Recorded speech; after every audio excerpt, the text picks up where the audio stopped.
Single phase transformer, এটাতে আমরা আজকে শর্ট সার্কিট টেস্ট করব। আমাদের শর্ট সার্কিট টেস্ট থেকে আমরা কপার লসটা পাই। সেই কপার লস থেকে একটা ট্রান্সফর্মারে দেন ইকুইভ্যালেন্ট সার্কিট যদি দেখেন, এখানে দুইটা প্যারামিটার আছে সিরিজ, দুইটা আছে প্যারালাল। তো এই সিরিজ প্যারামিটারগুলো আমরা শর্ট সার্কিট টেস্ট থেকে পাই এবং ওপেন সার্কিট থেকে আমরা ক্যালকুলেশন করছি এই প্যারালাল কম্পোনেন্টগুলো। তো এই রেজিস্ট্যান্স ইন্ডাকটেন্সের মান বের করতে গেলে আমাদের শর্ট সার্কিট টেস্ট করতে হবে। এখান থেকে যে ভ্যালুগুলো আমরা পাবো, শর্ট সার্কিট ভোল্টেজ পাবো, কারেন্ট পাবো, পাওয়ার পাবো, এখান থেকে ইম্পিডেন্স বের করে ফর্মুলায় যদি আমরা মানগুলো বসাই তাহলে ওই আর নট এবং এক্স নটের মানটা পাবো। তো শর্ট সার্কিট টেস্ট করার জন্য আমাদের এইচটি সাইডে পাওয়ার সাপ্লাই দিতে হবে, এলটি সাইডটা শর্ট করতে হবে। আর এর জন্য মেজারমেন্টের জন্য তিনটা ইকুইপমেন্ট আছে, একটা অ্যামিটার, ভোল্টমিটার, আর একটা হচ্ছে একটা ওয়াট মিটার। তো এটা আমরা কানেক্ট করবো, ঠিক আছে? বাকিটুকু আপনারা করেন, আমি হেল্প করতেছি। কানেকশন নিজে করেন, মনে থাকবে। একজন আসেন, আমি হেল্প করতেছি। আগে সার্কিটটা দেখেন, যারা দেখেননি পরে আসছেন, সার্কিটটা আগে দেখেন। সার্কিটে দেখেন একটা সিঙ্গেল ফেজ সাপ্লাই আছে, তার মানে একটা ফেজ আছে, একটা নিউট্রাল আছে। উপরেরটা যদি আমরা ফেজ ভাবি, ফেজটা একটা ওয়াট মিটারে গেছে, ওয়াট মিটারের ওইটার মতো এখানে তিনটা টার্মিনাল নাই, কারণ এই ওয়াট মিটার দিয়ে ওয়াটের পাশাপাশি পাওয়ার ফ্যাক্টর, অ্যাম্পিয়ার, ভোল্টেজও মাপা যায়, একটা মাল্টিমিটার। তো এটার জন্য আমাদের চারটা পয়েন্ট আছে, দুইটা হচ্ছে পাওয়ার সোর্স, দুইটা হচ্ছে লোডের জন্য। পাওয়ার সোর্সে আমাদের একটা ফেজ আর নিউট্রাল বসবে, যে কোনো একটাতে অসুবিধা নেই। লোড থেকে দুইটা যাবে, সেটা আমাদের লোড সাইডে যাবে, ট্রান্সফরমারের এইচটি সাইড অথবা এইচটি সাইডে যাবে। তো উপরেরটা যদি আমি ফেজ কল্পনা করি, ফেজটা আমাদের ওয়াট মিটারের পাওয়ার সোর্সের যে কোনো একটাতে বসবে। এরপরে নিউট্রাল যেটা, সেটা সরাসরি আরেকটাতে বসবে, যেটা খালি থাকবে সেটাতে। লোড থেকে যে দুইটা বের হবে, উপরেরটা যে কোনো একটা আমাদের একটা অ্যামিটার সিরিজে হয়ে এইচটি সাইডে যাবে, নিউট্রালটা সরাসরি এইচটি সাইডে যাবে। থাকলো একটা ভোল্টমিটার, ভোল্টমিটারটা এইচটি সাইডের প্যারালাল কানেক্ট করে দিলে আমাদের কানেকশন শেষ। এলটি সাইড শুধু আমরা শর্ট করে দেব। এখন কানেক্ট করেন, আমি হেল্প করতেছি। একটা ফেজ দেন, একটা নিউট্রাল দেন, বড় কেবল।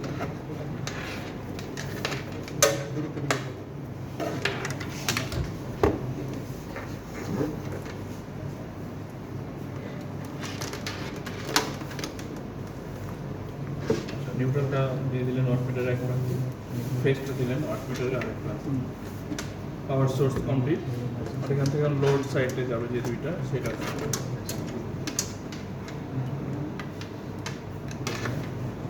একটা অ্যামিটার হয়ে যাবে। অ্যামিটারে 5 অ্যাম্পিয়ার দিবেন, যেহেতু শর্ট সার্কিট কারেন্ট বেশি হবে, 5 অ্যাম্পিয়ার দিলাম আমরা। থেকে শর্ট থেকে না শর্ট করে না, নিউট্রাল থেকে দিতে হবে।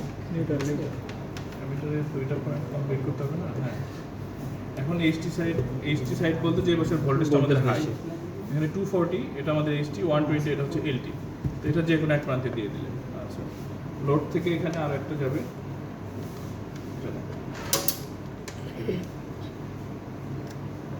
এটা এইচটি সাইডের আরেক প্রান্তে যাবে।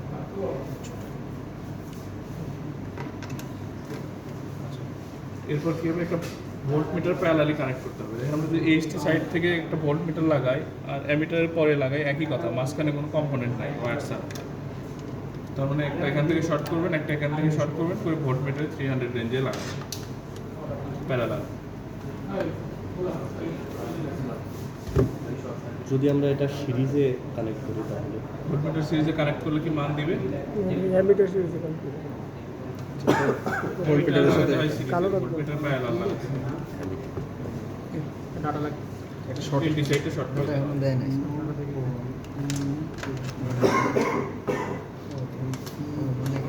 কানেকশন ডান।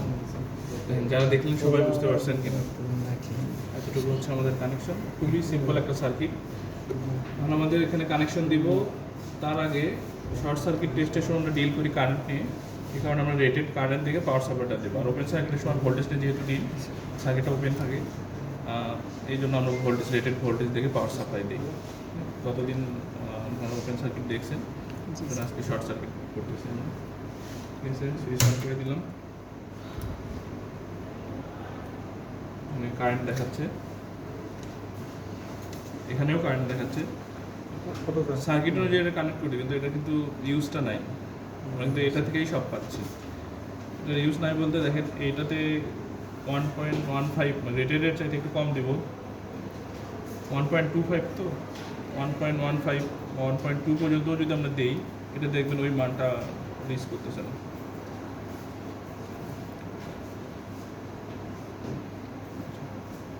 1.19 অ্যাম্পিয়ার কারেন্ট এখানে আসছে। তো এখানে দেখেন একদম 1 বা 1 এর চাইতে একটু বেশি গেছে। ওই মানটা এখান থেকে মেজার করা সম্ভব না, অ্যানালগ, এই কারণে আমরা এখান থেকে মানটা নিই। আচ্ছা, একজন ডাটা টেবিল নেন, ডাটা টেবিলে লিখতেছি। ভ্যালু এখান থেকে নেন। শুরুতে নেবেন ভিএসসি, এটা হচ্ছে 39 ভোল্ট, আর ISC 1.18, short circuit current 1.18 ampere. Watt WSC, এটা হচ্ছে 45 ওয়াট। Cos theta 0.98। এই চারটা আমাদের মোটামুটি মান। এখান থেকে থিটার মান পাবেন, ইম্পিডেন্স বের করতে পারবেন, অথবা ফর্মুলা বইয়ে দেওয়া আছে। এই চারটা ভ্যালু ওখানে বসাইলে বাকি ওই আর নটের মান আর এক্স নটের মানটা ক্যালকুলেট করতে পারবেন এই ফর্মুলা অনুযায়ী। এখান থেকে ওই দুইটা মান আপনারা ক্যালকুলেশন করে বের করে দেবেন। ওকে স্যার, ধন্যবাদ। আর মান এক্স